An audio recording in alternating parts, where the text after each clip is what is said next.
J'aimerais qu'on pousse un cri de joie encore pour le Seigneur. Amen, amen, amen, amen, amen, amen.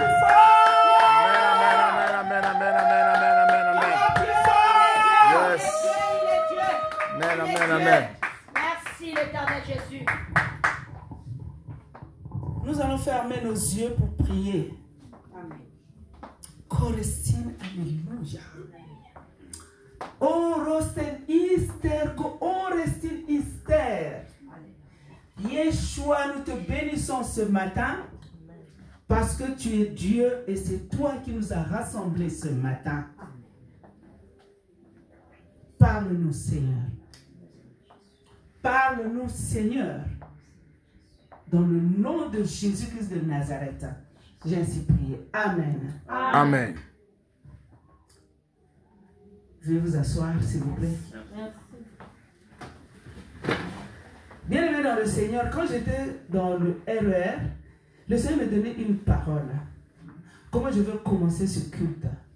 Comment je veux commencer la prédication? Je veux faire la prédication pas comme d'habitude. Vous savez, à chaque fois que le Seigneur appelle sa bien-aimée ou son bien-aimé, le Seigneur donne toujours une autre touche pour faire la différence. Amen. Entre les prédécesseurs, c'est-à-dire ceux qui ont commencé, et ceux qui viendront. Donc chacun aura toujours un petit truc. Sinon, pourquoi finalement le Seigneur appelle les prédicateurs et les prédicatrices? Amen. Hein? Amen. Bien-aimé, j'aimerais te faire rentrer dans la prédication. Parce que la parole de Dieu, que Dieu nous donne, le Seigneur, qu'est-ce qu'il attend? Il attend que chacun de nous s'imprègne dans la parole de Dieu et que chaque enfant de Dieu grandisse dans la parole de Dieu. C'est ce qui fait que parfois les dimanches, les gens ne viennent pas à l'église. Parce que c'est comme si nous sommes en train seulement de parler à un public et quand ils sont partis, ils sont partis. J'avais l'habitude parfois de demander à des mamans, parce que souvent je suis avec les mamans, j'ai dit maman, on sort de l'église. J'ai dit mais au fait, de quoi est-ce qu'on a parlé là aujourd'hui par rapport à la parole de Dieu? À peine sortir, la personne va dire, mais vraiment, mais je me rappelle même pas, c'était même quoi? Donc finalement, j'ai compris une chose. C'est ce que le Seigneur est en train de me dire dans le RER. Si vous êtes nombreux, parce que je suis en train de voir que vous êtes nombreux, Amen. Je ne vois pas seulement ce petit nombre, parce que vous êtes nombreux, et que lorsque je suis en train de parler à un public, vous pouvez même dire, mais elle a parlé, elle a dit ça, elle a dit ci, elle a dit ça. Ah, bon, je n'étais même pas là, parce que quand elle parlait, moi, mes pensées étaient encore à la maison. Ça arrive, bien aimé. Donc, nous, les prédicateurs, nous, les prédicatrices, à un moment donné, dans ces temps de la fin, nous devons maintenant prêcher autrement. Autrement, pourquoi? Parce que nous sommes en train de préparer les cœurs des enfants de Dieu pour recevoir le Seigneur qui va arriver. Parce que le Seigneur va nous demander des comptes. Voilà pourquoi il dit dans sa parole, heureux celui que j'ai établi, que je trouverai en train de donner de la bonne nourriture à mes enfants. Donc s'il y a la bonne nourriture, c'est que de l'autre côté, il y a aussi la mauvaise nourriture. Mais finalement, c'est toujours la nourriture qui est là. Soit qu'elle est mauvaise, soit qu'elle est bonne, elle reste toujours la nourriture. Mais la différence dont le Seigneur est en train de parler dans sa parole, il parle de la bonne nourriture. Pourquoi la bonne? Parce que cette bonne nourriture-là fait grandir la personne. Amen. Parce qu'on ne prêche pas seulement pour prêcher. On ne prêche pas parce que pour venir peut-être se faire voir. Non.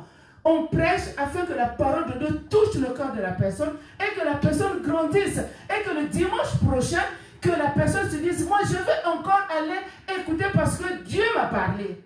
Et que Dieu m'a parlé. Et lorsque je suis reparti à la maison, je vais faire comme les gens de Béret, en train de prendre ma Bible, en train de regarder et de vérifier les Écritures. Yes. Et que cette parole-là me regarde, cette parole me concerne, cette parole me parle. Et donc, parce que cette parole me parle, je dois faire quoi? Je dois donc changer de comportement par rapport à la parole que moi j'ai entendue. Mais si finalement, à l'église, les gens ne changent pas de comportement, peut-être que c'est parce que nous ne prêchons pas bien. Peut-être que nous devons devons changer notre façon de prêcher. Je vous dis la vérité, ce matin, le Seigneur est en train de me dire, quand j'étais dans le RER, parce que finalement, il envoie toujours les prédicateurs, il envoie toujours les prédicatrices. Pourquoi maintenant les enfants de Dieu ne changent pas? Amen. Hein? Amen. Je ne suis pas encore rentré dans la parole de Dieu. Aujourd'hui, bien-aimés, nous allons parler du zèle. Le zèle de ta maison me dévore. Le zèle. C'est un mot peut-être bizarre. Zèle. C'est quoi le zèle? Franchement, si on ne m'explique pas ça, je ne peux pas comprendre. Le zèle. Pour pouvoir expliquer le zèle, j'aimerais que toi tu participes avec moi. Maman, toi qui es au fond là-bas, toi tu as quitté ta maison. Tu t'es levé très tôt. Peut-être que depuis hier tu avais préparé ta tenue. Ce matin, tu t'es habillé. Et quand tu venais, tu avais une seule direction, l'unique. Je m'en vais là-bas à la fin des disciples pour prier, n'est-ce pas? Papa Blaise, toi aussi, je ne sais pas à quelle heure tu t'es réveillé.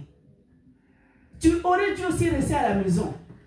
Parce qu'avec cette fraîcheur, tu peux aussi rester te dire, il y a maman quand tu es à la maison, il y a 2 enfants, donc je reste. Avec son état, je vais rester. Mais tu t'es dit, non, je vais aller là-bas. Mais tu n'es pas venu ici pour venir voir papa évangéliste, ni moi, non. Et tu ne savais même pas qu'on allait t'appeler par le Saint-Esprit pour témoigner ici pour Dieu. Tu ne savais pas. Mais tu t'es dit, je m'en vais là-bas prier. Maman Grâce, c'est la même chose. Depuis, lorsqu'on était là en train de se garer, je l'entendais depuis à travers la fenêtre. Et papa m'a dit, elle est là en train de parler, elle est en train de prier, mais elle est seule avec l'enfant. Elle aurait pu se dire, ah, il est parti, donc je m'en vais m'asseoir. Dès que je vais entrer dans la voiture, et puis je viens encore, je commence à... Mais je pense qu'elle était là sans arrêt en train de parler, en train de faire la modération. Mais à quelle heure elle s'est réveillée? Comment est-ce qu'elle a cherché à se vêtir? Pourquoi elle s'est vêtue de cette façon? Dans son cœur. Qu'est-ce qui s'allumait dans son cœur? Exactement comme pour maman Nadège, elle est venue même avec l'enfant. Elle aurait dû aussi dire, ah, mais avec l'enfant, il y a d'autres aussi qui... Bon, c'est aussi peut-être mettre mon enfant en danger avec la fraîcheur. Mais je viens quand même. Et notre frère Elika, pareil. Nous de même. Mais maintenant, quand je suis en train de te parler, tu ne vois pas qu'il y a quelque chose, tu as eu un leitmotiv. C'est-à-dire que tu as eu un engouement, une motivation qui a fait que tu puisses venir. Personne ne t'a forcé. Tu n'as pas entendu que papa évangéliste t'appelle. Tu n'as pas attendu qu'on te dise, mais est-ce que tu es prêt? À quel endroit tu es? Peut-être à quel endroit pour pouvoir te prendre, peut-être. Mais venir, je pense que tu l'as fait de toi-même. Au Seigneur Yomoko. Au Seigneur Yomoko. Moto a forcé yote. Moto a lobé yote. Au Seigneur Moponanini. Tu sais ce que je suis en train de te dire là? Tu as du zèle. Amen. Pour le Seigneur. Amen. Amen. Amen. Amen. Parce que si je rentre dans la définition, je préfère d'abord que je puisse te faire rentrer toi-même dans la définition. Yes. Afin que tu puisses comprendre que, effectivement, ce que je suis en train de faire, eh bien, le zèle là, en fait, je suis là-dedans. Et le Seigneur, il aime les enfants qui ont du zèle. Yes.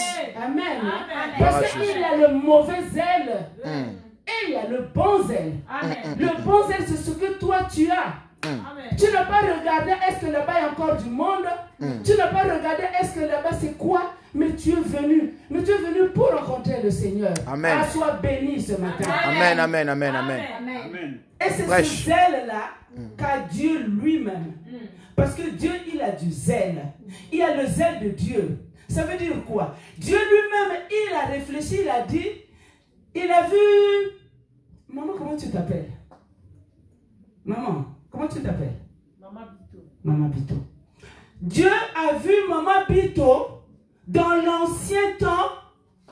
Dieu s'est dit, moi je veux me déployer, moi je vais tout faire, je veux m'investir dans la vie de ma servante, de ma fille, pour la faire quitter des ténèbres, pour la ramener à la lumière. Et quand elle va arriver à la lumière, je vais maintenant mettre les serviteurs, les servants de Dieu pour prêcher la parole afin que la parole là rentre en elle. Amen. Mais chaque fois que la parole va rentrer rentrer en elle. En fait, je suis en train de la faire grandir. Je suis en train de la faire pousser comme une petite plante qui est en train de pousser, jusqu'à ce que la plante devienne un gros arbre avec des feuilles, avec des fruits. Et les racines en bas là-bas, les racines ont aussi pris vraiment, se sont enfoncées dans le sous-sol pour que l'arbre vraiment tienne. Amen. Mais ce n'est pas pour rien que Dieu fait ça. Donc Dieu est en train de se dire, avec Maman Bito, moi je vais donc m'investir là-dedans, je vais donc mettre ma parole dedans, moi je vais la faire rencontrer avec tel pasteur, tel évangéliste, tel prophète, peu importe les noms. Je peux même aussi la faire partir pour aller rencontrer d'autres serviteurs dans d'autres églises. Parce qu'il y en a aussi qui ont fait des tours dans les églises. Jusqu'à un moment donné, Dieu va dire, mais maintenant qu'elle a fait le tour, maintenant je veux la voir maintenant à cet endroit. Maintenant, quand je vais la voir à cet endroit, j'ai un objectif avec elle. Je veux maintenant marcher avec elle. Je vais travailler avec elle. Je vais compter sur elle. Parce qu'elle, avec tout ce qu'elle a reçu, elle va aller maintenant déposer cela aussi dans les cœurs des autres personnes. Amen. Des autres enfants. Amen. Qui seront mes enfants? C'est-à-dire les enfants de Dieu. Amen. C'est le zèle du Seigneur. Amen. Amen. Hein? Amen. C'est pour cela que Dieu, dans son immense amour, il a envoyé son fils pour faire cette œuvre-là. Et lui aussi, le fils s'est dit, mais moi aussi, je veux aussi avoir le zèle. Et c'est de ce zèle-là que nous allons parler ce matin. Amen. Nous allons ouvrir nos Bibles dans l'évangile de Jean, au chapitre 2. Nous allons donc ouvrir nos Bibles, bien-aimés. Je demanderai la prochaine fois que nous puissions avoir des Bibles. C'est une parenthèse. Bien-aimés. Ce temps-ci, hein, là où il y a la technologie, je suis en train de voir même les prédicateurs, quand ils sont sur leur chair, en train de prêcher parfois avec des appareils. Je trouve que ce n'est pas un bon exemple. Il faut avoir le support papier. Pourquoi? Parce que le jour où il n'y a pas d'électricité, je suis sûr que l'appareil là qui fonctionne avec l'électricité ne pourra pas du tout fonctionner. Mais par contre, avec le papier, comme à l'ancien temps, parce que ce n'est pas encore l'ancien temps, car les librairies continuent encore à nous vendre des Bibles, c'est bon toujours d'avoir ta Bible. C'est bon de l'avoir. Si elle est trop grosse, tu peux avoir une moyenne. Peut-être qu'au niveau de l'église, on va aller chercher comment faire pour acheter des Bibles. Et nous allons avoir peut-être un carton de Bible ici pour donner aux bien-aimés qui viendront, qui n'auront pas la Bible. Ça, c'est une parenthèse. J'ai fermé, j'ai ouvert, j'ai fermé. Nous allons lire la parole de Dieu dans l'évangile de Jean, au chapitre 2, à partir du verset 13 jusqu'au verset 17. Je lis au nom du Seigneur. Amen. La Pâque des Juifs était proche et Jésus monta à Jérusalem. Il trouva dans le temple les vendeurs de bœufs, de brebis et de pigeons et les changeurs assis. Ayant fait un fouet avec des cordes, il les chassa tous du temple, ainsi que les brebis et les bœufs. Il dispersa la monnaie des changeurs et renversa les tables. Et il dit aux vendeurs de pigeons, ôtez cela d'ici. Ne faites pas de la maison de mon père une maison de trafic. Ses disciples se souvinrent qu'il est écrit, le zèle de ta maison me dévore. Parole du Seigneur. Amen. Amen. Bien-aimés dans le Seigneur. Il s'agit ici de Jésus qui rentre dans le temple. C'est une parenthèse que je veux ouvrir. La situation politique à l'époque par rapport au peuple d'Israël, le peuple d'Israël, bien-aimé, était dominé par les Romains. Donc les Romains étaient en train de bafouer l'ordre de Dieu par rapport à ce peuple choisi qui est le peuple d'Israël. Donc, les Romains, à cette époque-là, ne voyaient comme bénéfice que l'argent en fait. Comme aujourd'hui d'ailleurs. Parce qu'aujourd'hui, on a aussi un peuple romain qui est donc les nations là, qui ne voient l'importance que l'argent par rapport donc à aller même chercher Dieu. Et à cette époque-là, bien aimé, comme Zachée, lui, il était percepteur d'impôts. Les gens qui travaillent dans les services d'impôts. Lui, il était en train de prélever les impôts par rapport aux gens qui travaillaient. Mais quand il était en train donc de prélever les impôts, il prélevait encore un peu plus. Un peu plus, un peu plus. Donc en fait, il était en train d'estorquer. Il était en train de voler le peuple juif. Jusqu'au moment où il a fait la rencontre avec Jésus-Christ. Le jour où le Seigneur est rentré dans sa maison. Le jour où le Seigneur a logé dans sa maison, bien-aimé. La vie de Zachée a changé. C'est là où il s'est repenti par rapport à l'estorcation qu'il faisait. Il prélevait un peu plus. Et il a dit à tous ceux à qui moi j'ai pris plus, je vais aller rendre le double. Je vais aller rendre, je vais aller rendre, je vais aller rendre. Pourquoi? Parce que le Seigneur était rentré donc dans sa vie. Et c'est comme ça que les Romains faisaient. Donc les Romains étaient en train de dominer, bien aimé, le peuple juif. Donc les Romains aimaient plus l'argent. Et c'est vrai que dans le temple, ils étaient en train de faire le trafic. C'est-à-dire que le temple, pourtant c'est le temple de Dieu. Au lieu qu'on soit là pour prier, et qu'est-ce qu'eux ils étaient en train de faire? Donc ils rentraient là-dedans pour faire leur trafic, donc faire le commerce. Faire le commerce à l'église. Au lieu de prier, eux ils ne cherchaient pas la face de Dieu. Mais bien aimé dans le Seigneur, est-ce que vous savez qu'au jour d'aujourd'hui, les chrétiens d'aujourd'hui et les chrétiens d'aujourd'hui font aussi la même chose? Moi je connais, il y a les mamans, il y a les femmes des pasteurs qui profitent de la présence des brebis du Seigneur à l'église pour venir leur vendre les sacs à main, les bijoux, les pagnes, le ceci, cela, un sac qu'elle est partie acheter dans un marché par exemple à 20 €, et va venir vendre même à 60 €, donc et même 40 € de plus de marge de bénéfice. C'est-à-dire que ces clientes, c'est les gens de l'église. Et quand ils sont en train d'aller faire l'évangélisation, pour eux, donc, quand on va avoir beaucoup de personnes, en fait, on a beaucoup d'argent. Pourquoi? Parce que, eh bien, moi aussi, je veux faire donc mon commerce. Eh bien, je vais profiter seulement des gens qui arrivent à l'église. Ce sont les brebis du Seigneur, bien aimés. C'est un trafic. Et à l'époque, là, c'est ce qui se passait. Et c'est ce qui se faisait. Même si dans la révélation, on dit que dans le corps de la personne, parce que nous sommes le temple du Saint-Esprit, le pigeon, l'échangeur de monnaie ou les vendeurs, ça peut aussi être les esprits méchants, les esprits mauvais qui vont gouverner donc nos vies. Lorsque le Seigneur ne nous a pas encore délivrés, alors ces esprits-là ou nos familles vont traficoter nos vies de telle sorte que ce soit l'exemple comme exactement dans ce temple-là.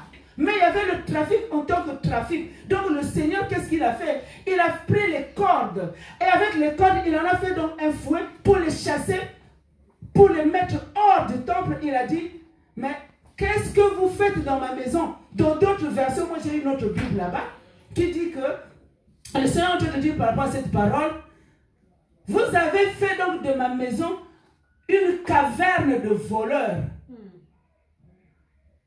C'est-à-dire que c'est un endroit où les voleurs se retrouvent. C'est-à-dire que vous n'avez pas le droit de rentrer dans le temple pour faire du commerce. Le temple, c'est un endroit sacré. Le temple, c'est un endroit où on vient chercher la face de Dieu. C'est même nous qui avons donc l'argent pour aller donc donner même à Dieu. Pourquoi? Pour le bénéfice donc de l'assemblée, pour le bénéfice donc du temple, pour que le temple puisse... Parce que la Bible dit, ramenez donc dans ma maison l'argent pour qu'il ne manque de rien dans la maison. Ramenez dans la maison tous les trésors afin que dans le temple de Dieu, qu'il ait tout ce qu'il faut. Mais eux, qu'est-ce qu'ils faisaient?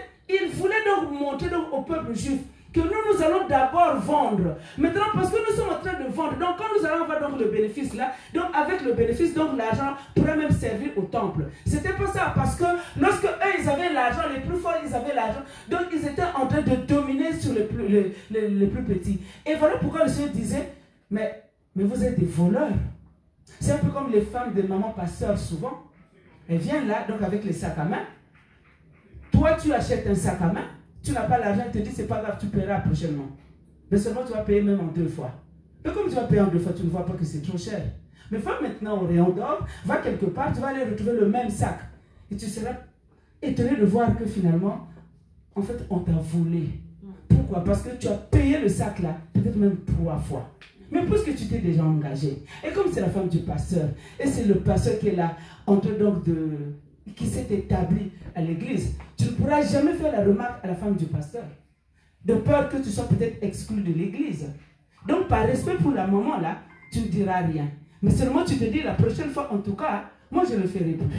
Maintenant, si tu vas aussi dire à d'autres mamans, s'il y a des mamans là qui sont bien avec la maman pasteur, là, les mamans là vont aller dire là-bas que toi tu es parti leur dire que la maman pasteur est en train de vendre, et ça va te créer des problèmes. Ça va être des entretiens tout le temps avec le pasteur pour te créer des problèmes. Donc pour éviter, tu ne parles pas. Mais c'est la même chose qui se faisait aussi là-bas. Sauf que là-bas, ce n'était pas la femme du pasteur, mais c'était les gens qui s'établissaient à l'intérieur en train de vendre. Le Seigneur a dit, mais ma maison, c'est une maison de prière. Comme notre vie, nous sommes donc, notre corps, c'est le temple du Saint-Esprit. Donc le temple du Saint-Esprit, lorsque le diable cherche à venir nous voler notre vie, le Seigneur dit, nous sommes le temple du Saint-Esprit, donc il est hors de question qu'on vienne nous voler notre vie. Voilà pourquoi le Seigneur est venu donc nous délivrer. Donc de la même façon, le Seigneur avait délivré le temple à cette époque-là. Le Seigneur nous délivre aussi aujourd'hui. Et c'est pour cela qu'il a dit au verset 17, ses disciples se souvinrent qu'il est écrit, le zèle de ta maison me dévore. C'est-à-dire que tellement j'aime mon Dieu, tellement j'aime mon Père, tellement je veux que dans la maison de mon Père, qu'on ne fasse pas ce trafic.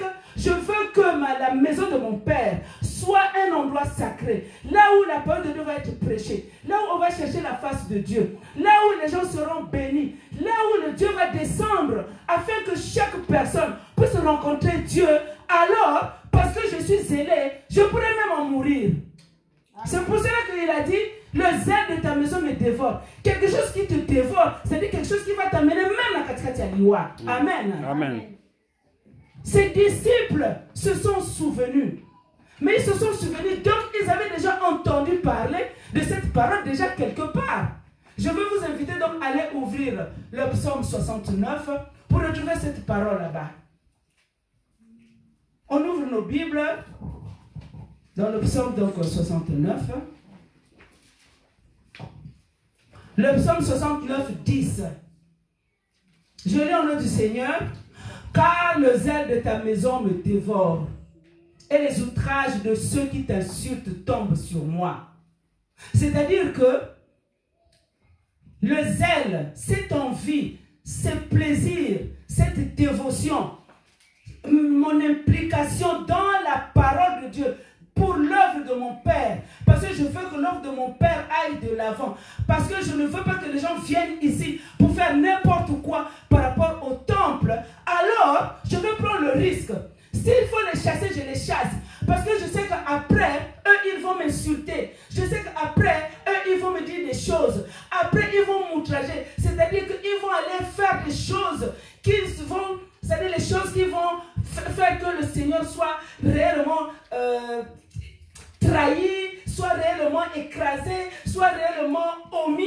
Alors, il a dit, peu importe, qu'on me le fasse même, ce n'est pas un problème. Mais parce que je veux que les choses de mon Père soient ordonnées, alors, on n'avait qu'à faire ça pour ça. On n'avait qu'à faire ça que je meure même. C'est pour ça que le Seigneur est parti sur la croix pour ça. Il est parti mourir pour ça, pour le zèle. C'est quoi donc la définition du zèle? La définition du zèle, donc pendant que je suis en train donc de vous parler depuis tout à l'heure, quand j'essaie de vous parler à vous-même, j'aimerais vous dire que toi qui es venu ce matin, bien-aimé, je pense que tu es venu avec plaisir. Je pense que tu es venu avec attention. Je pense que tu es venu avec enthousiasme. Je pense que toi tu es venu parce que tu t'attaches vraiment, tu aimes Dieu. Parce que quand j'arrive vraiment, si je vois même la poussière, je vais enlever. Si je vois qu'il y a quelque chose qui ne va pas, je veux faire. Je